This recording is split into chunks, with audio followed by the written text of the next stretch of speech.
C'est d'une violence absolue. Ça prend aux tripes instantanément. Et c'est impossible de s'en détacher. Ce livre audio résonne encore comme un coup de tonnerre. C'est L'événement d'Annie Ernaux. Une plongée vertigineuse dans la solitude totale d'un corps de femme luttant contre la loi et la morale d'une société entière. Glaçant. Voici Annie, 23 ans, brillante étudiante en lettres. Elle est là, allongée en urgence sur une table d'hôpital, les jambes sanglées dans des étriers, sous une lumière creux, en pleine hémorragie, pendant qu'un chirurgien exaspéré lui hurle au visage sans vouloir la soigner.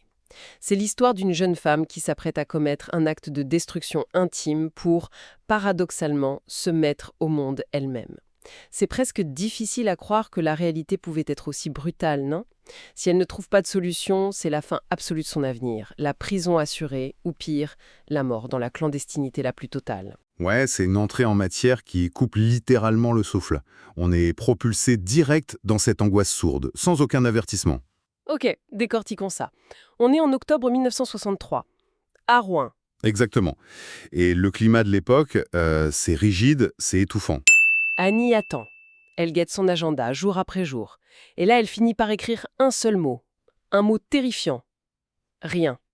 Ce qui est fascinant ici, c'est vraiment le pourquoi de cette terreur. Parce que c'est pas juste une question d'angoisse médicale ou même morale.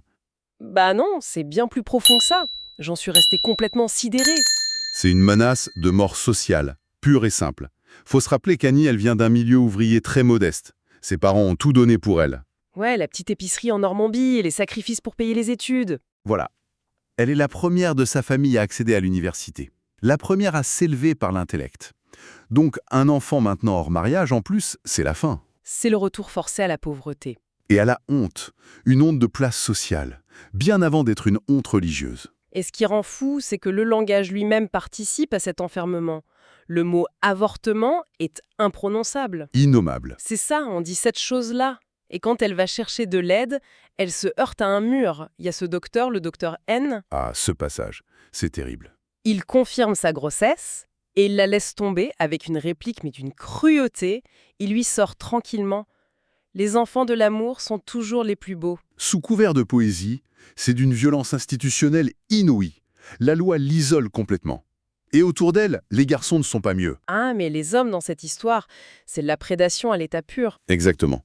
Il y a cet étudiant en médecine qu'elle connaît, elle lui demande de l'aide, logiquement. Et au lieu de l'aider, le mec veut juste profiter de la situation. Il lui propose de coucher avec elle pour, je cite, « mesurer sa force morale ». C'est abject. Il sait très bien qu'elle est en la loi, qu'elle peut se plaindre à personne. Elle est une proie parfaite, isolée de tous. C'est une vraie descente aux enfers. On la suit dans les rues de Rouen, sous la pluie. L'angoisse physique s'installe. Ouais, le corps prend complètement le dessus sur l'intellect. Et c'est là que ça devient vraiment intéressant. Elle est brillante, elle fait un mémoire sur le surréalisme, mais d'un coup, impossible d'aligner deux idées abstraites. Si on relie ça à la situation globale, c'est là qu'on comprend la dépossession. La chair l'écrase et les clouée au sol. Jusqu'à cette tentative toute seule, dans sa chambre de CTU, avec une aiguille à tricoter. La douleur fulgurante, décrite de manière tellement brute. Et l'échec total de cette tentative, c'est vraiment le geste de survie d'une personne qui se noie. Et pendant ce temps-là, il y a ce détail dissonant qui m'a marqué. La bande-son de cette tragédie. À la radio, ça passe en boucle la chanson Dominique de Sœur Sourire. Ce contraste est magistral. La joie naïve, catholique, la pureté absolue vendue à la radio. Alors qu'elle est en train de saigner toute seule dans sa chambre. L'hypocrisie de cette société des années 60 est frappante. Et la façon dont c'est raconté renforce ce côté clinique. L'autrice ne verse jamais dans le mélo. C'est de l'écriture plate. Crue, sans violon. Il n'y a pas de métaphore dramatique. C'est factuel et c'est pour ça que ça frappe si fort. On est dans la pièce avec elle. Elle refuse de se victimiser. Elle traite son propre corps comme une archive historique, en fait. Ce qui nous amène enfin à l'espoir. Paris, le passage Cardinet. Une adresse obtenue sous le manteau. Avec les fameux 400 francs. Oui, une fortune pour elle. Et là, elle rencontre Madame PR, la faiseuse d'anges. Et contre toute attente, c'est pas un monstre terrifiant. Non. C'est une ancienne aide-soignante, pragmatique, tarifée, sans aucun jugement moral. Juste une bouilloire sur le gaz et des sondes. Et là, sur la table, ça soulève une réflexion incroyable. Ça soulève une question importante, ouais. Sur le pouvoir que détient cette femme de l'ombre. Annie réalise qu'en fait, cette femme est en train de la mettre au monde. En arrêtant cette grossesse, elle tue la mère en elle. Pour pouvoir naître à elle-même. C'est l'acte d'émancipation absolue. Sa classe sociale, oui, c'est une violence fondatrice. Mais le calvaire ne s'arrête pas là, malheureusement. Ah bah non, le corps a son propre rythme. Le suspense remonte. Le retour à Rouen, l'attente interminable. Jusqu'à l'expulsion, la nuit, dans les toilettes de la cité U. Une scène d'un chaos sanglant. Et là, ironie de l'histoire, qui l'aide? Son amie catholique bourgeoise. Oui, ouais. Face à la chair, à l'urgence, toutes les idéologies explosent. C'est de la pure solidarité féminine. Elle coupe même le cordon. C'est bouleversant. Mais juste après, c'est l'hémorragie incontrôlable. La bascule vers le cauchemar médical. L'arrivée à l'hôpital de l'Hôtel-Dieu. Et c'est là qu'on reboucle avec la scène du début.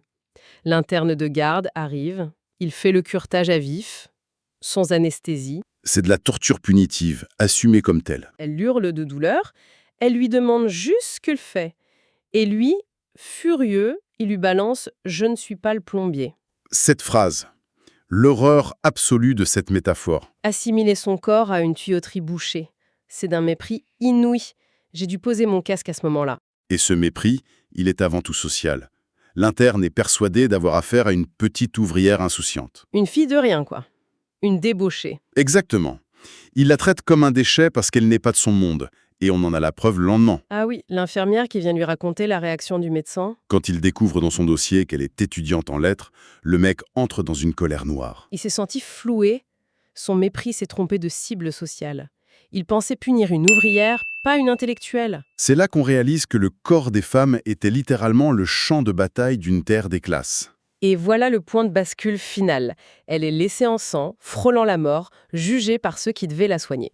Comment on se relève d'une nuit pareille? Comment l'esprit survit à ça? La suite du récit dévoile des sentiments totalement inattendus dont on ne soupçonnerait jamais l'existence. Une absence totale de repentance notamment. Un refus de la honte qu'on a voulu lui imposer. Et même une curieuse sensation de fierté, celle d'avoir vaincu le système. Pour découvrir ça, pour comprendre comment ce traumata solitaire a forgé l'une des plumes les plus percutantes d'aujourd'hui, l'écoute de cette œuvre est une nécessité absolue. C'est une expérience littéraire et humaine qui transforme. Alors, qu'est-ce que tout ça veut dire? Aujourd'hui, on ne se cache plus comme en 63. On expose nos vies. Et pourtant, avec les applications qui traquent nos cycles intimes, nos téléphones géolocalisés, la clandestinité qui a sauvé Annie serait-elle seulement possible? Si la surveillance numérique a remplacé le silence imposé, est-ce que notre transparence n'est pas devenue notre plus grande vulnérabilité face aux lois sur nos corps? C'est une réflexion qui donne le vertige. C'est tout pour cette plongée dans les entrailles de notre histoire. On se retrouve très vite pour une nouvelle exploration. Tiens, justement, ça me fait penser, j'ai une bonne nouvelle pour vous qui nous écoutez. Ce livre est disponible sur Audible et vous pouvez le récupérer gratuitement en cliquant sur le premier lien dans la description.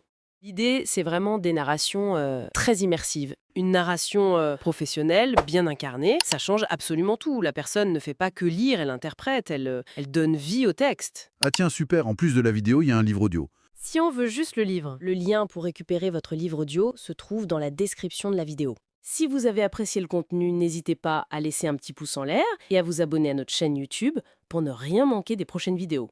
Pour ma part, je vous donne rendez-vous très bientôt pour une prochaine vidéo. En attendant, je vous souhaite une excellente fin de journée ou une agréable soirée et à très vite.